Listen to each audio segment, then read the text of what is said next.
from Jackie and Davina. Thank you. Thank you, Chris. Thank you, Chris. Thank you for introducing us. So I'm Davina from Seven Fables, and I'm not. And you're not. Yeah. So Jackie's been with us here this weekend, celebrating the fledging of the Book of Birds. Yeah, I think we're going for maximum punnage here, are we, with bird puns? We wouldn't do such a thing. We wouldn't do such a thing, Jackie. Oh, I think we will. Yeah. So you had your first event yesterday morning to celebrate. We had our first event, and it was I've got some pretty swanky events coming up. One at the Bodleian Library, one in the Sheldonian Theatre in Oxford. You've got a really busy week. We just heard that the Royal Geographic Society one is sold out in London, so I'm not scared.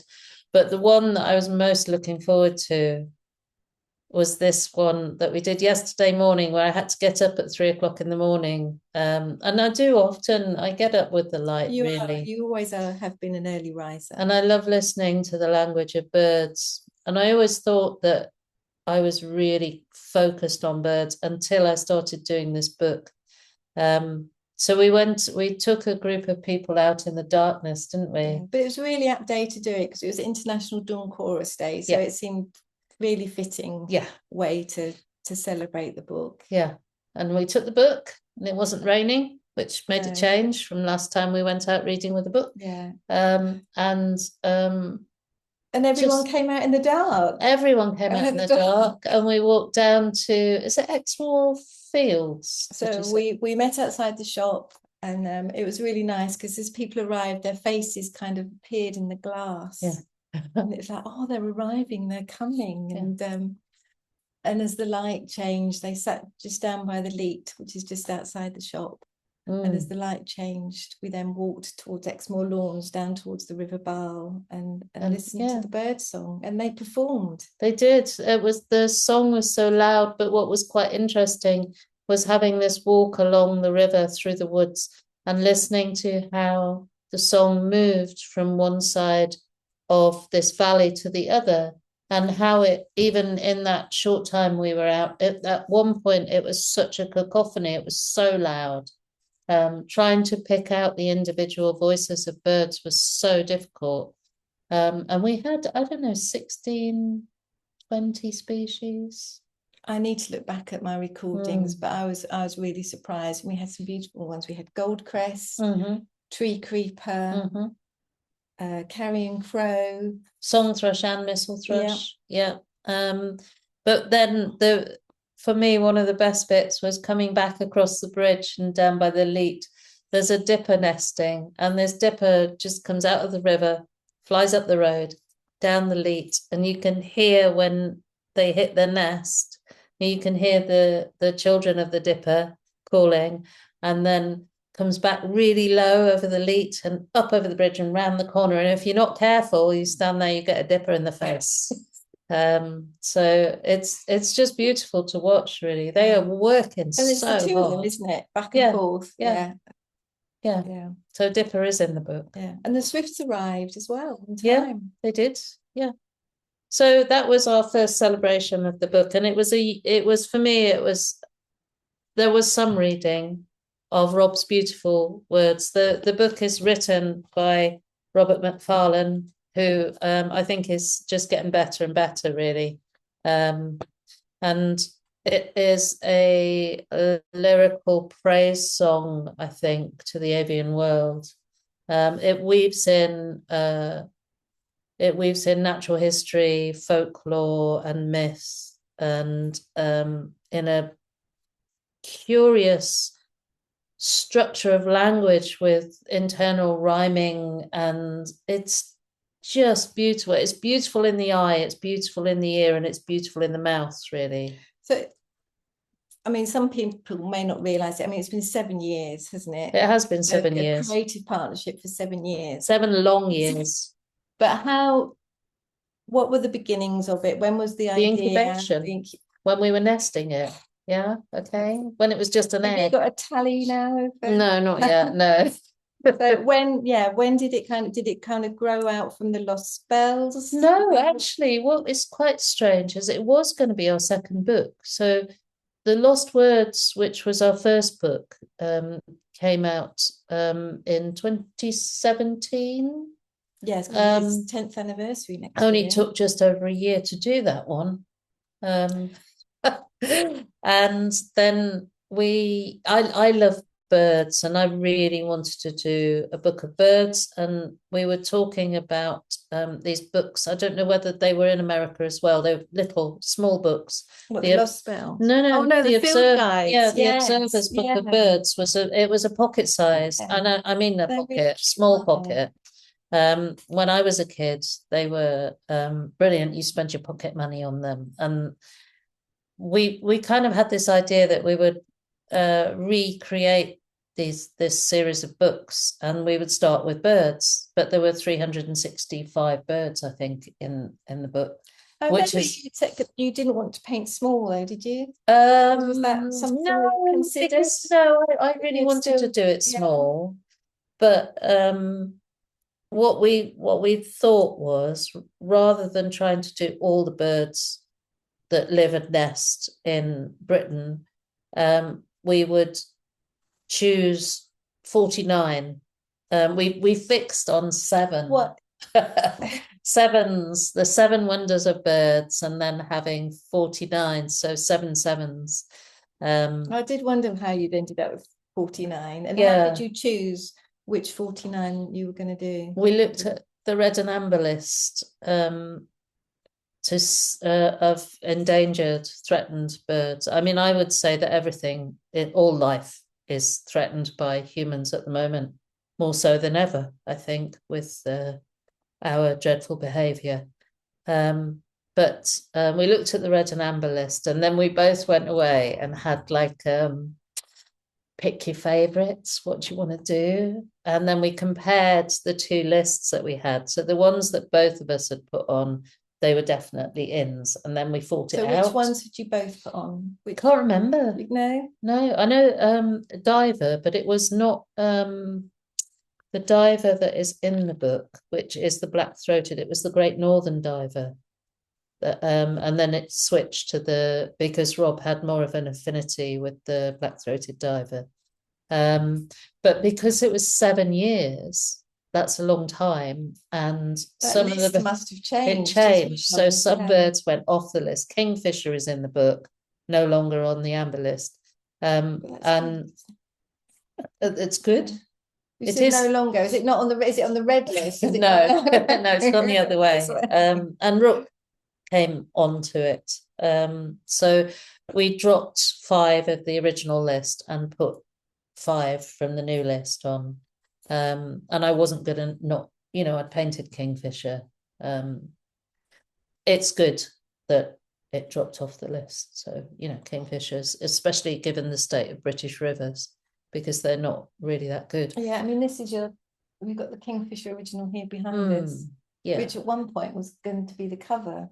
It was going to be the cover, but fortunately I walked into a bookshop and saw The Life of Birds by David Attenborough, which had 2 kingfishers on the cover in a very similar pose. So that got dropped.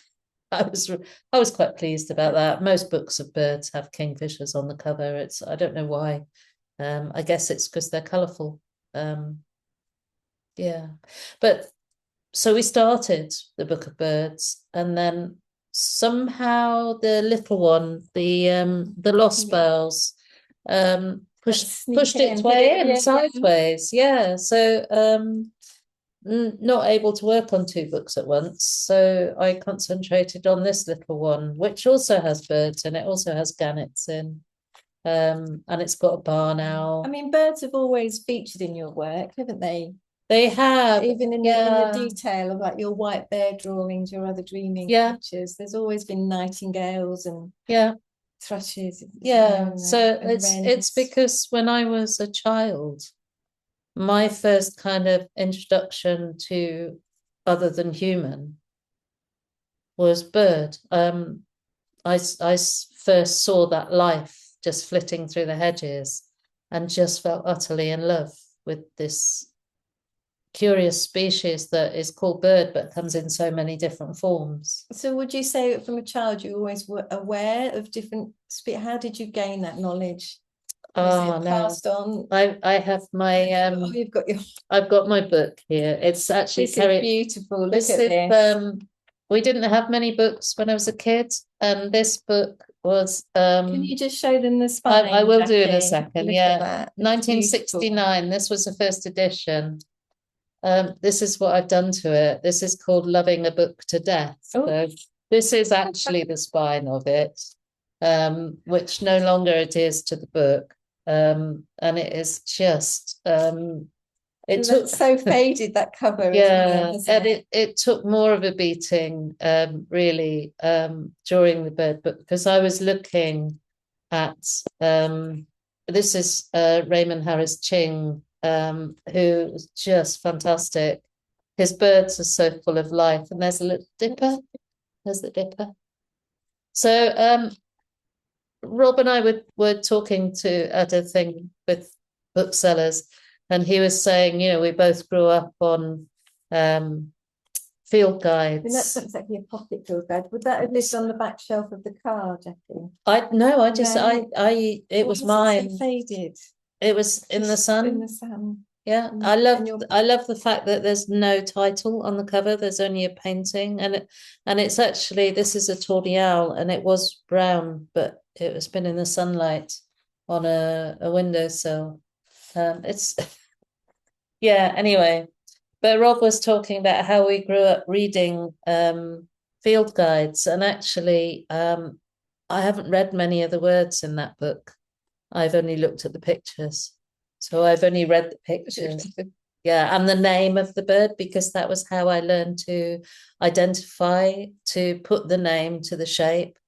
And when I was a kid, I used to sit there drawing the pictures and using pencil crayon because I couldn't paint, but learning the shape of a bird by copying his paintings.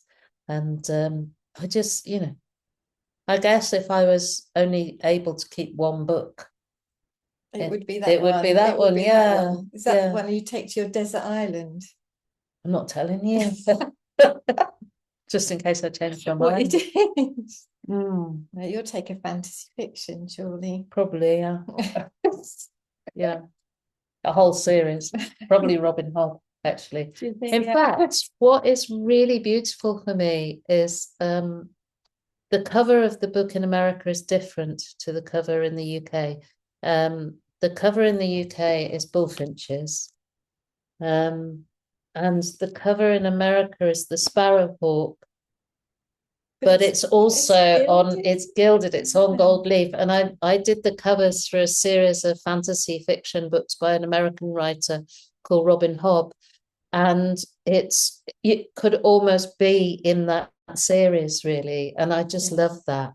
Because I haven't made that connection before. Because Norton said they wanted, rather than appealing to the natural history side of the book, they wanted to catch the magic of it, because it is like a grimoire in a way. You know, the language is very different from what can be in some field guides. It can be quite dry. I have actually been reading the Observer books, trying to do blackout poetry with the Observer books. And I love the fact that when it talks about the habitat of the birds, it talks about haunts, not habitats. And I really like that. I think what's art, painting and writing is a very good way of delivering information that, like you say, can be very dry and turn a lot of people off. And Rob's writing in this, it is beautiful, it's really lyrical, and how he describes nest is just... Should I read a bit? Yeah, I think nest is just stunning. So there's an audio book in the UK as well, and I read the wonders and Rob reads the birds. And the man who has put this together, using Chris Watson's audio recordings, has woven the language of each bird with Rob's language, so that the human and the bird sounds like music together. It's just beautiful. But this is the start of Nest. So is Nest the first wonder? Nest is the first wonder. And it starts, there are 7 wonders of bird, and the first of these is nest. To nest is to trust the earth, to nourish the roots that bears the trunk, that grows the branch, that makes the crook, that holds the weave of moss and twig, that forms the nest that cups, pressed beneath a warm and beating chest, the egg. Nest is secrecy, nest is rest. Nest is sanctuary, fastness, absence of fear. Nest is bowl, sphere, burrow, hole, or cradle. Nest is white stalk's bristling cauldron of sticks and soil on a church's steeple. Nest is skylark's hollow in a wildflower meadow, or lapwing's scrape in a pylon's shadow. Nest happens far from human eyes, and nest lives hard by people. Nest is best, blessed. Nest is ingenuity, intricacy, improvisation. Nest is wren's ball, a pure cocoon. Nest is starling's mess, all twigs and yarn, and tidy as a teenager's room. Nest is 4 glowing blue robin eggs tucked in a boot at a daytime dusk of a cobweb barn. Nest is bowerbirds bling and dazzle. Nest is flamingo's urn of sunburned clay. Nest is gyrfalcon's eyrie, used yearly since long before the Roman Empire faded away. Nest is 3 swallow chicks, packed snug in a cup of mud above a farmhouse door. So that's the start. I think it's beautiful. I just think the lost words is And that's yeah. It's just like it's just lengthening his stride of writing, isn't it?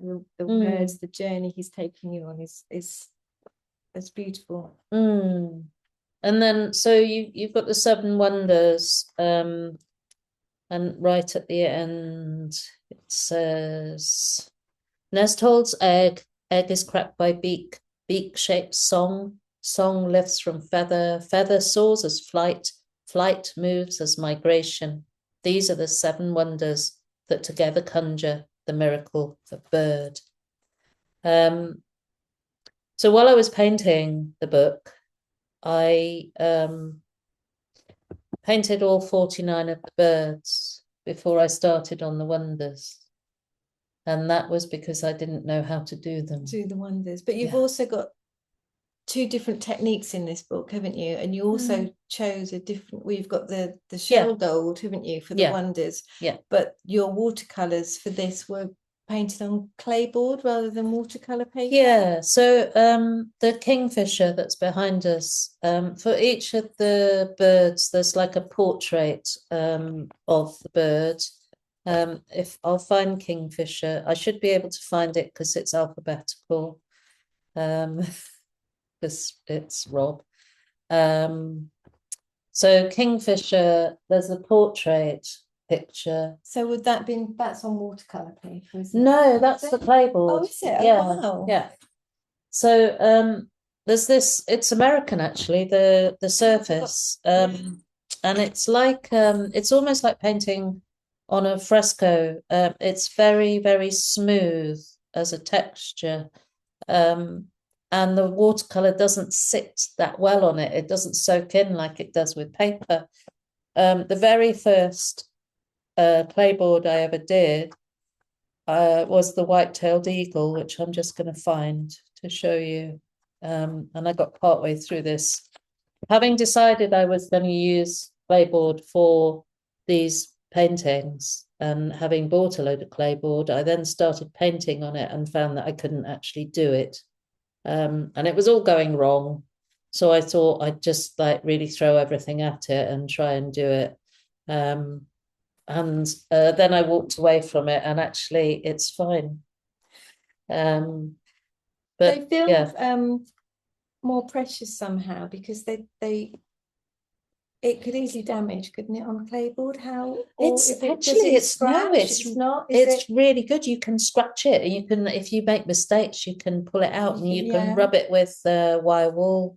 You can use you can almost like could you wash it off like with watercolor paper? You can sometimes wash it Yeah, I think he's more forgiving in a way. And there was something about the way that the brush moved and the way that it was a bit arbitrary how the water would sometimes pool, that it was almost like it was painting its own feathers. This is the only bird that isn't actually shown in entirety on the portrait page, and that's because they're really big and it wouldn't fit on. That's what I say anyway. And with this one, the white-tailed eagle, it was very early days, and it was before the pandemic started when everybody was in lockdown. And I went to a falconry centre near Carmarthen and did loads of sketches. I was this close to a white-tailed eagle. That's a big It is to a quite- beak that size. That's quite daunting. It's like a That's meat just- hook that could rip your face off, as I like to say. Yeah.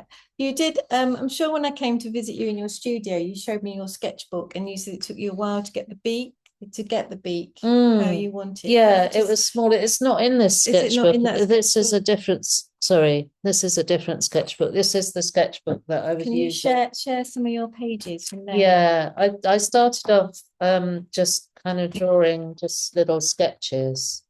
And also writing lots of notes, which sometimes when I'm writing in my sketchbook, I'm not actually writing things that are useful, but other times I do. So this is the cuckoo in flight. This was going to be the size of the book. So the publisher sent me what is called a dummy book.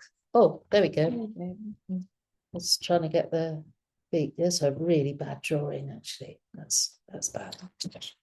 That's quite bad. To look eagle in the eye is to know no kinship. That's what it says. I think that's what Rob said.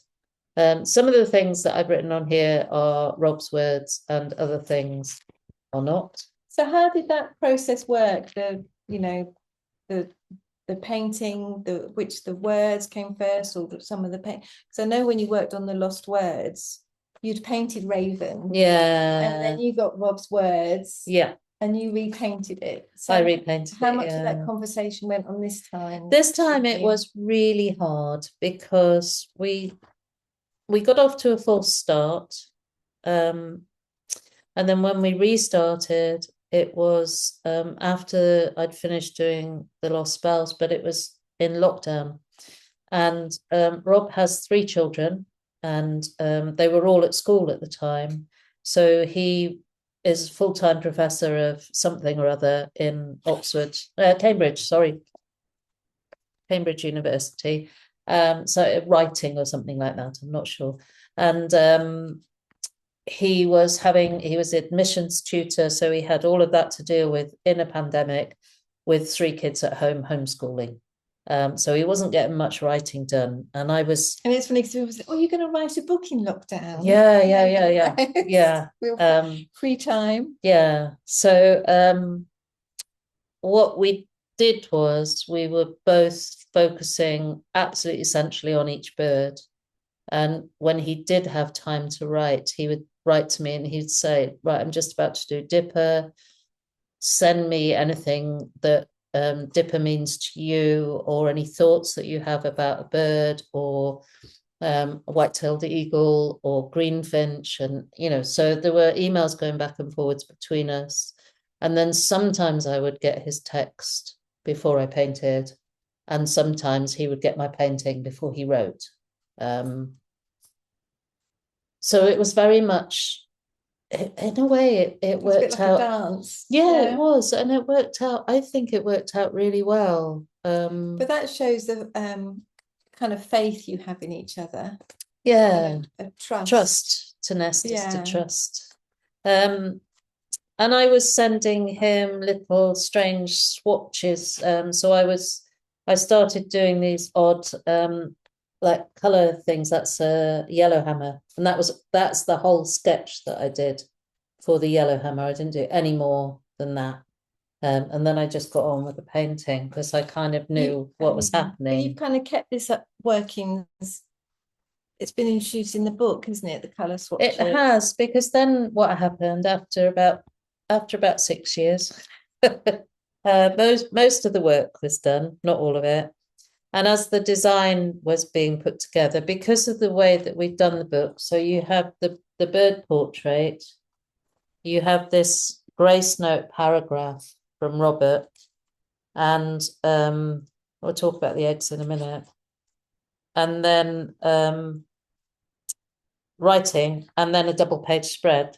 So with some of these, let's do bullfinch. You've got the start and then the grace note paragraph, little egg, and the writing, and then there was space. So, illustration isn't about decorating words, and it's not about filling space. So in the places where there was space to brace, there was a chance to bring something else in. And I'd been doing all these little sketches and these kind of color charts of the colors of a bullfinch. And Rob said, why don't we include some drawings? And it was fantastic. But he did want to use the sketchbook drawings, but by this time, no, it's just no, really. So what I had to try and do was to capture that spontaneity, haven't you? Yeah, and it's really hard because the sketches are often they're the best part of your work because you're not worried about anybody seeing your sketchbook. Some people never show their sketchbooks to people. I quite like showing the working out, really, of things. So have some of your sketchbooks ended up at the Bodleian? One of them is there, yeah. It's a curious thing.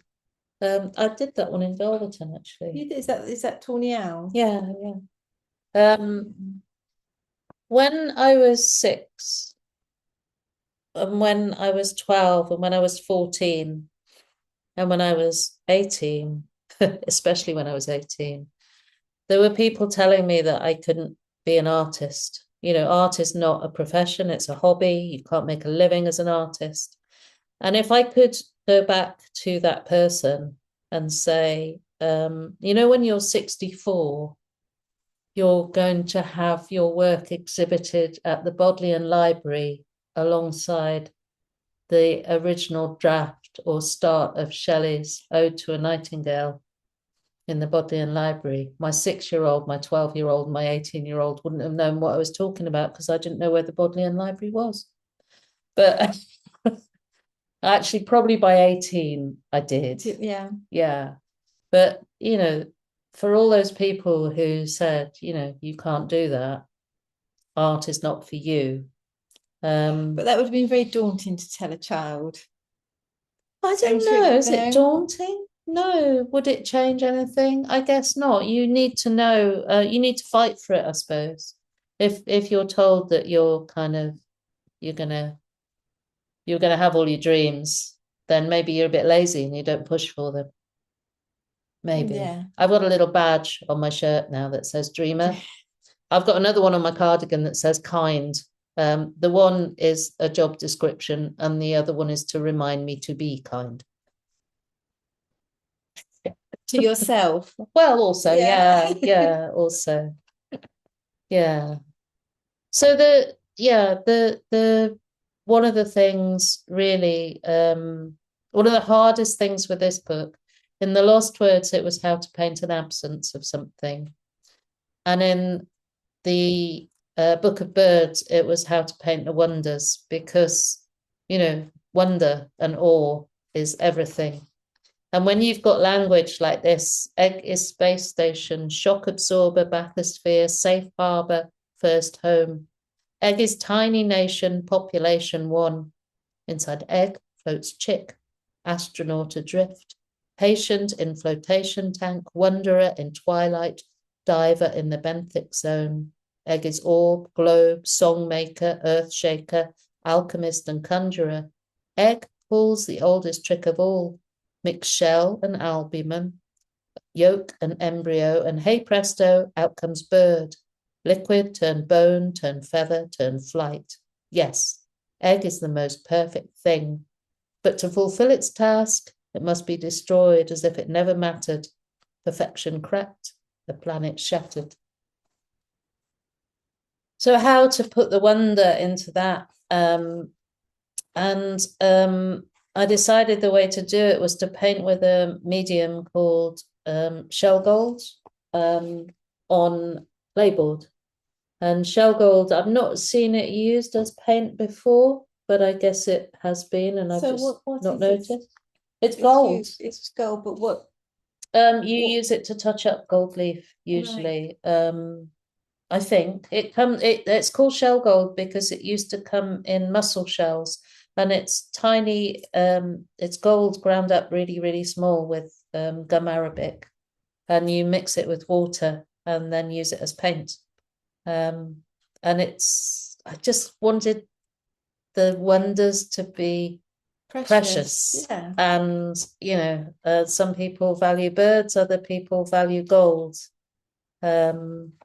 So it's quite difficult. I had a lot of trouble painting eggs. I got to the end of this book. I'd finished all the paintings, and then I had an idea, and I had to phone up the publisher and say, I've just had this idea. It's a really good idea, but it means I'm going to have to do another 49 paintings. Is that okay? But the paintings were to do the egg of each bird. And I'm showing you this one because it's quite a good one. And I really struggled to paint an egg because an egg is the most perfect thing. And Professor Macfarlane, trying to help me, suggested that I drew round an egg. Anyway, I'll leave you to think about that one. So the front end papers, there are 50 eggs. And then the back end They almost look like gemstones, don't they? Yeah, there are 49 eggs. So there is one egg missing, and that is the egg of the northern curlew, which is no longer a bird because they became extinct in about 18. I'm going to get the date wrong. It's about 1890 something, I think. So I just wanted to put that in there and then take it away, because it's quite something when you see that loss, really. Anyway. So you just remind, when we were listening to the bird song yesterday, and you're saying, because we were all just in awe of the bird song, and everyone got quite emotional if we realised that we could lose it. Losing it, it's getting quieter. So the last paragraph of the song Wonders is, how little we listen though, and how rarely we hear.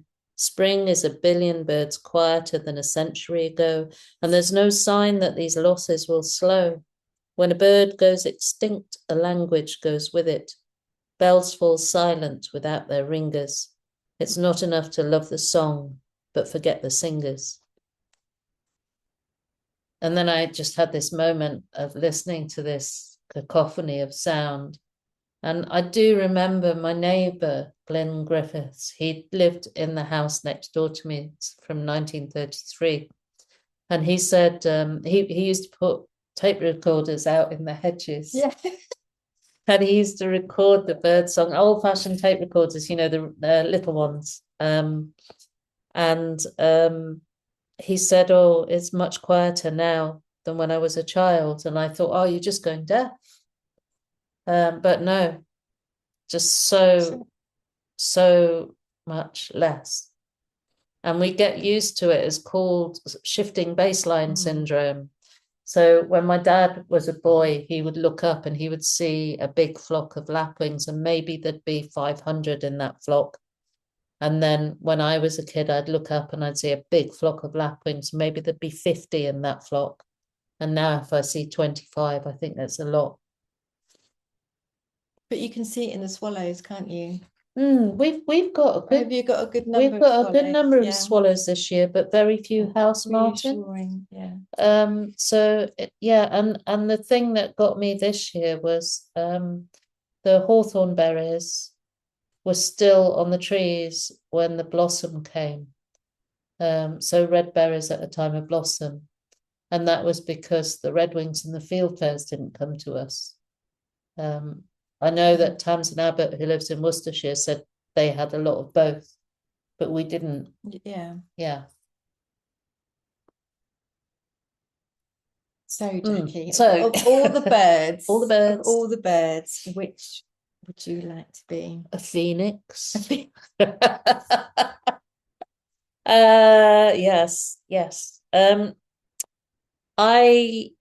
This is a question that Rob asked as well, and I said all birds and every bird, and I'd like to switch mid-flight into shape-shifting, so go from eagle to wren, and but I want to feel everybody's wings, and I want to know how a shearwater flies over the sea on those updrafts from the waves, and I want to be a chough and a raven, and but he said, no, you've got to be one.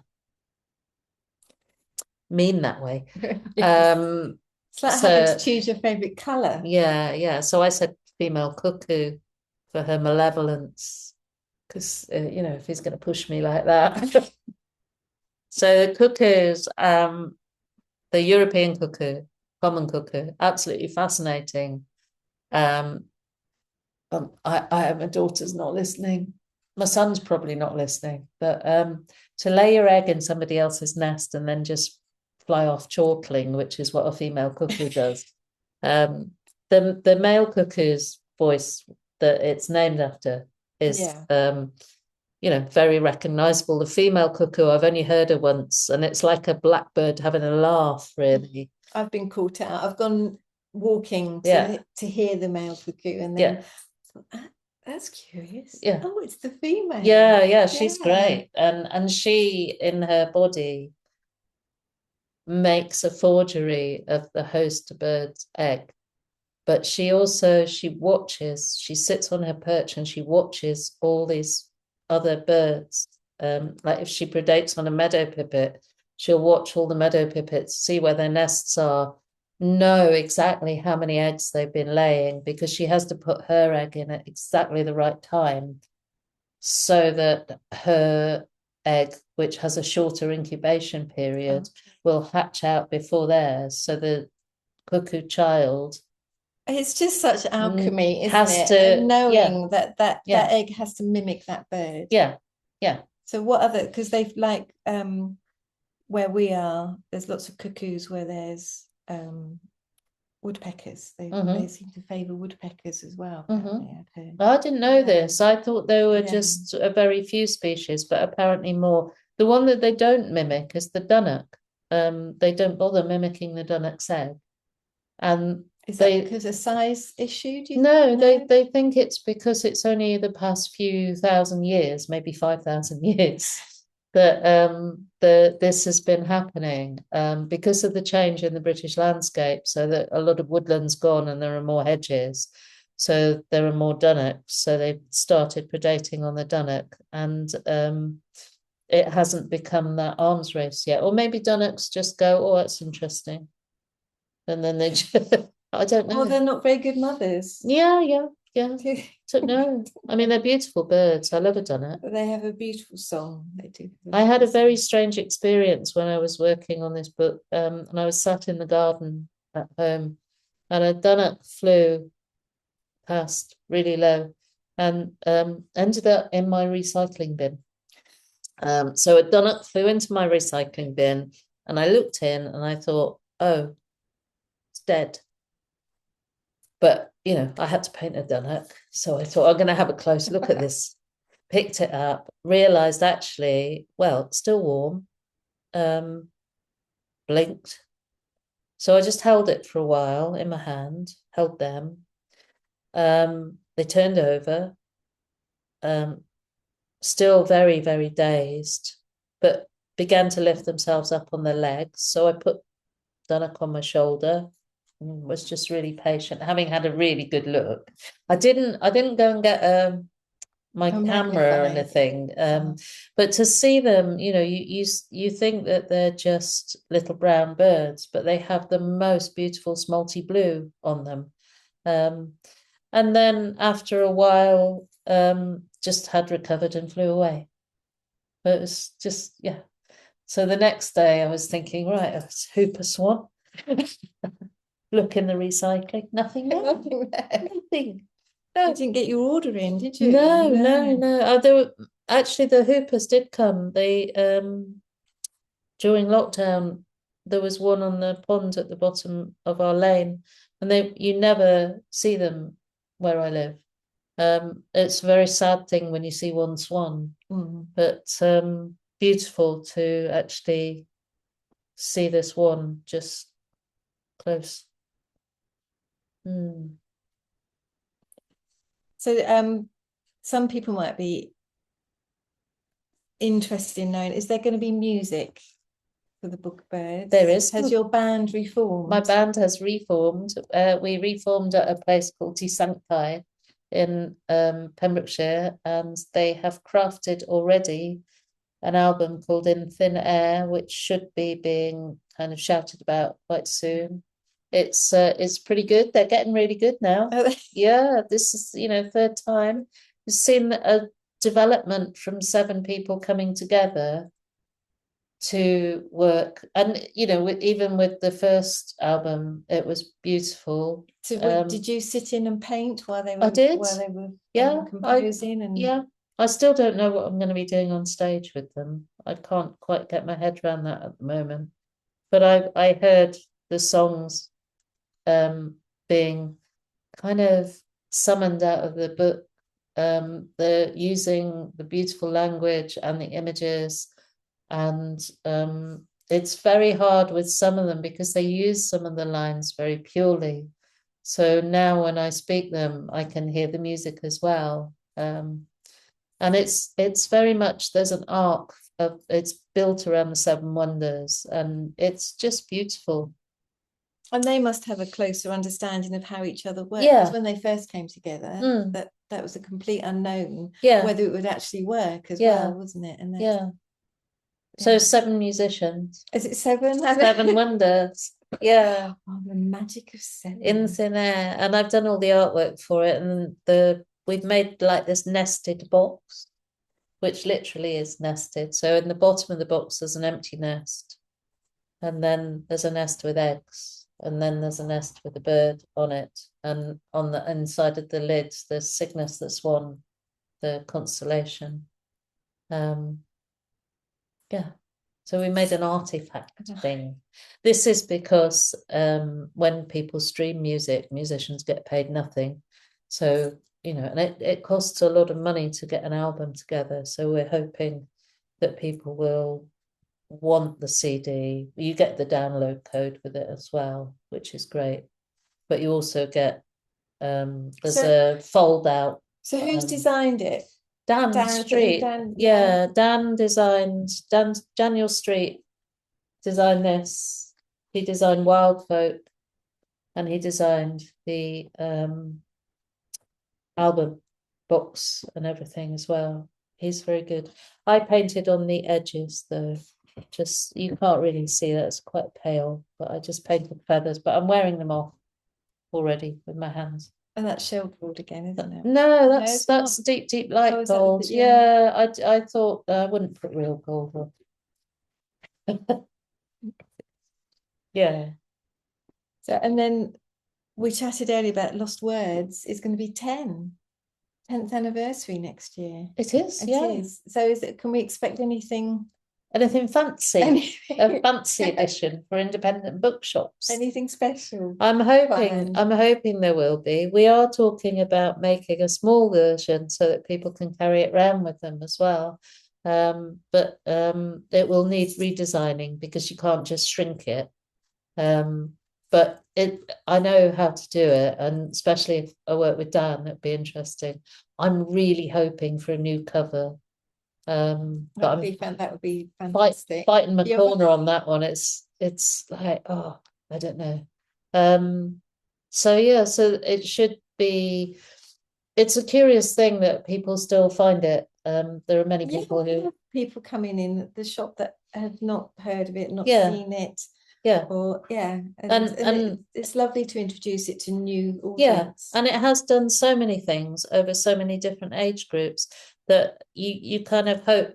Well, it's going to be interesting to see if the Book of Birds. Yeah, what is your hope? What is my About hope? it? Yeah. Well, I'm Or your hoping. wish. I'm You're hoping it's hoping. going to look like that one day. I'm Like, hoping that in slightly less than 60 years, there's somebody who got it for their 8th birthday and is now an artist who absolutely loves birds and is talking about how there was a real kind of resurgence in awareness of birds, and then the flock started to return, and that their copy is as battered and knackered loved. as that one. Yeah.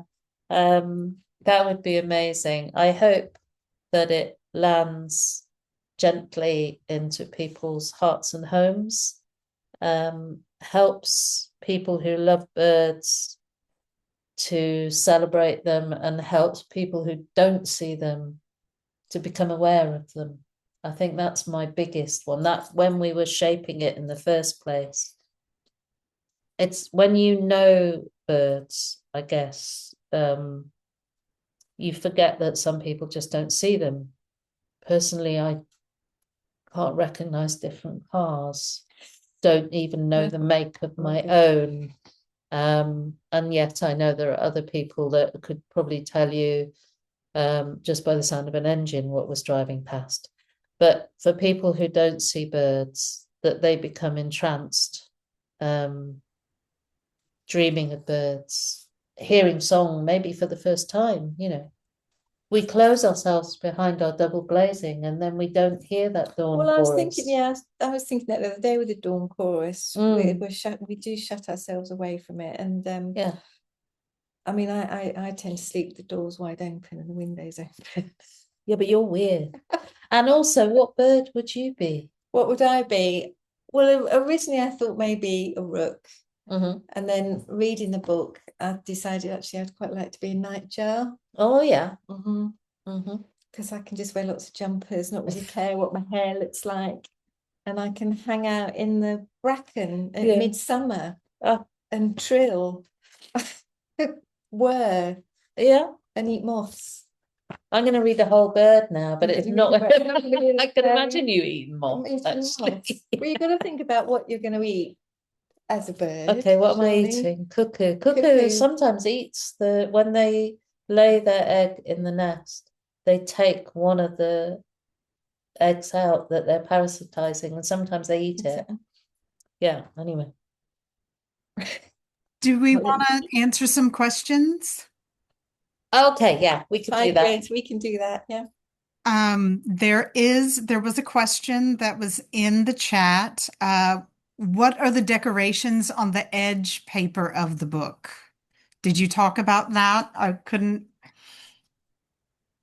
On that edge, Yes. that's feathers. I paint it, but this is just hand painted. It's your copy, isn't it? This is my copy. This isn't on every Okay. copy. I know there's a fashion for sprayed edges these days, so I decided to do hand painted ones. But I haven't done it on every copy because there's quite a few. Yeah, that would be an undertaking. Yeah. Would everybody love it, and would it be priceless? Absolutely. Yeah. Can you see the other questions? Do you want me to ask them for you, or do you want to click over? This is a You quick ask question. them for us. Yes. Will you and Robert Jackie, will you and Robert be doing a UK book tour? We are doing a short bit, but at the moment it is, let me think, Oxford and London. And then I think Rob is doing something in Ely. I'm in Bath and Llandovery. And then we are later in the year together doing York and Kendal Mountain Festival, I think. So sometimes together and sometimes individually. We don't get together very often. He lives in Cambridge and I live in St. David's, and you can't really get much further away if you try. And he does try. And should they look at your website or his website or? Yeah. Usually, I've got things posted on Instagram at the moment, but I also do have an events page on my website, which is jackiemorris.co.uk. /events. I'm putting that link in here. Yeah, Yeah. yeah. Rob usually will. I tell you what is amazing at the moment. I went to see his film of Robert Pettit's film of Underland the other day, and that is absolutely astonishing. It's incredible to see how he has adapted the idea of the Underland, and it's incredibly moving. And straight away, when I finished watching it, I wanted to see it again. Excellent. Excellent. That counts as a pun. Thank you. Brilliant. I should Very say cheap, I should but get more into the UK vernacular, but brilliant. Next, we have a question from Jane. Magical. I can't wait to hold it in my hands. Can you please tell us about the birds you see every day and your relationship with them? Oh, I have so many. I live on the coast in Pembrokeshire, and we have most of the raptors there. So there's a merlin that lives not far from my house. I have sparrowhawks that fly through the garden, cuckoos also, barn owls. And I used to go out looking for birds, but now what I do is I just walk up the hill and sit on top of my hill and see who's around. I'm lucky enough, I guess, to live near the coast, so I see the seabirds, which many people never see. So I see fulmars. I would model myself on a fulmar, because if you make a fulmar cross, it projectile vomits on you. And I think that's a trick I'd like to learn, really. It's very sticky vomit and it stinks. I do love birds. They're so magical and mysterious. Gannets. I love gannets. So at the moment, the shearwaters have just started nesting. When the shearwaters go, the parent birds go first, leaving the chicks in the burrows, and eventually the chicks will get hungry enough that they come out. And sometimes they fly the wrong way, so you'll get sometimes like 500 chicks wash up on the beach. And now the people in Pembrokeshire will gather along the beaches and they'll collect up all the chicks, still alive. They can't take off. They can take off water, but they can't take off the land. So at twilight, they take all these shearwaters and they just throw them off the cliffs into the twilight, which is wonderful because they'd never make it otherwise. And then they fly all the way to Argentina. So I think it's becoming a kind of almost like a ritual thing now. And also I have all the small garden birds, like I've got wrens in the garden, lots of rooks, loads of. I get followed by rooks these days. Feel a bit like a witch, but different. We had bats and frogs. We had bats and frogs on our dawn chorus walk yesterday, and a gorgeous dipper. The next question is, what do you want the reader of the book to do after they've read it? What can we do for birds? I guess besides love the book the way that you showed us your well-loved life of a book. Well, definitely one of the things now that there's it's been a recent study about bird feeders, and in the summer the RSPB are encouraging people not to feed between May and September because there's a parasite that spreads from bird feeders. So we're kind of loving them to death with bird feeders. But if you can garden, if you have a garden and you can grow in that garden things that are beneficial to birds, that is a much better thing to do. I think also we need to really change our farming practices, which will stem from our eating habits, really, so that we are farming in a different way. You know, curlews have almost been wiped out by the way that we manage land, and simply not ploughing up their nests would really help. So becoming involved with organizations like the RSPB,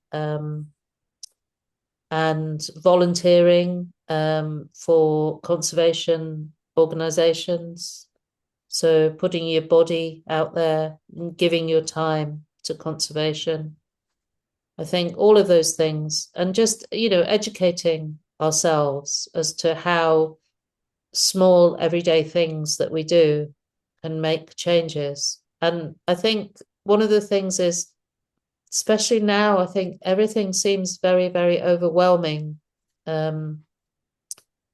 And it becomes difficult to navigate your way around the world. But if you can look at the very small things that you do and not think, well, it won't make any difference if I don't, because everybody else is doing something. That's not an answer, really. You have to look at your own small part and make those changes in your life that can help. Another question. So I'm going to jump to this other one since it's still bird related. I understand the UK indie edition includes a print of yellowhammers.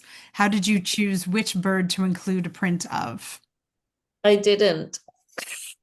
They said which one, and I said, well, I don't. No, I can't say that. So the yellowhammers was chosen for me. And I do actually. I love a yellowhammer. I feel like they're a bird of my childhood. They have a beautiful song which is translated into English as a little bit of bread and no cheese. Little bit of bread and no cheese. So they're one. It's hard to identify song. I find it really difficult. My whole life has been very visually orientated, and my ears are a bit. They're not as intelligent as my eyes, I think. But a Yellowhammer was one of the first songs that I did learn of a bird. Wren is pretty easy, isn't it? They always seem angry. Wren, yeah, very small, quite often angry. And a blackbird, very beautiful. But yeah, so that's why it's the yellowhammer.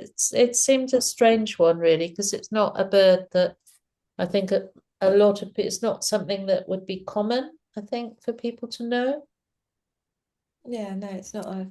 It's also I do love to do odd things. So there is one mammal in this book, and it is the hare, and it's a hare because Rob is often known as a hare. He likes running. And the last time I saw yellowhammers was in Suffolk in a field full of brown hares. So I snuck a brown hare in here. And Yeah. that's a good seg to the last question. Why did you decide to go for birds first? There are so many lost word species, and will there be more books? We might do another one. Yeah, we still quite like each other. And I love working with Rob. Birds, it was birds all the way for me. I think my whole working life has been an apprenticeship to this book. Birds are heart and soul for me. I think trees possibly are for Rob. He does love a tree. He likes climbing up them as well. So I don't know. We'll see. I'm working on a book of eggs next, but that's another story. And I'm writing as well as painting that one. So yeah, we might do something else together. Maybe. Quite Well, like Well, badgers and you foxes. threatened to retire after this one. No, I said I was Yeah. honestly 7 years, and in the middle of this book, I was really tired, and I'm 64. So, there was a time when if you were 65, you could retire. In fact, I think it was 60 when I was young for a woman. For some reason, it was 60 if you were a woman and 65 if you were a man. Anyway, I did say, well, when I finished this book, there's no point me doing anything else. This is the book I've given everything to, and I thought I would retire. And then I did say that in my retirement, I would probably write a book and do some painting, because that's what people do, isn't it? They retire from work and then they write a book and take up a hobby or do some painting or something. But people didn't get the joke, really. They got really cross with me for suggesting that I might retire. I'm not going to retire. There's a wonderful picture, Pauline Baines, who illustrated the line "The Witch and the Wardrobe" in the UK. I remember seeing a photograph of her desk after she died, and she had a half-finished painting there, and that's what I would like, really, something finished. As long as it's good. Yeah. well, thank you, thank you, thank you for sharing more time today. Thank you for sharing all of the stories and, CD, music, everything. I just thank you, thank you. Thank you. Well, Before thank you go, can I just say one of the reasons, Seven Fables don't usually do Zoom events, but I love that you, Point Reyes, and Seven Fables have linked up. You're both fantastic independent bookshops that really support amazing books. I have a feeling that you share a lot of stock in your titles, but also both bookshops that have husband and wife teams, and both in national parks, with beautiful landscapes. So it kind of made sense, really, to put that link out at a time when there are a lot of people trying to divide people, to actually connect up and link together like a small flock.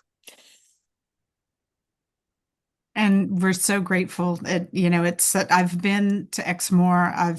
I live near Point Reyes Station, so it's really I see the connections every time I'm there. In the springtime when I drive through West Marin here, it reminds me of English countryside, missing minus the hedgerows, but the colors, the landscape, and I think the love of the natural world is definitely something we have in common. And I can't wait to hopefully make my way over there this summer to check out Seven Fables. Yeah, you have to come visit. Yeah.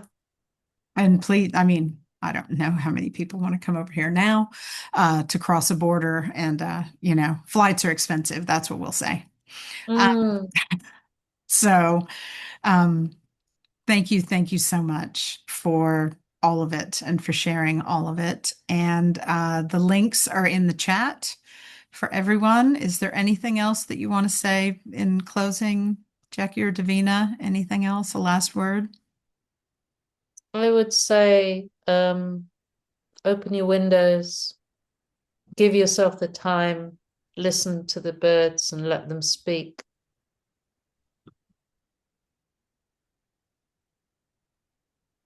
And listen to the song at dusk, not just the dawn. We shouldn't just focus on the dawn. We need to listen to them at the evening as well. And night birds. All the time. It. All the time. Makes much more sense than humans. Definitely. Thank you. It's been joy. Thank you so much. Thank you, Chris. Thank you. Look forward to next time and hopefully to seeing you in person. Yeah. Okay. Bye-bye. Thank you.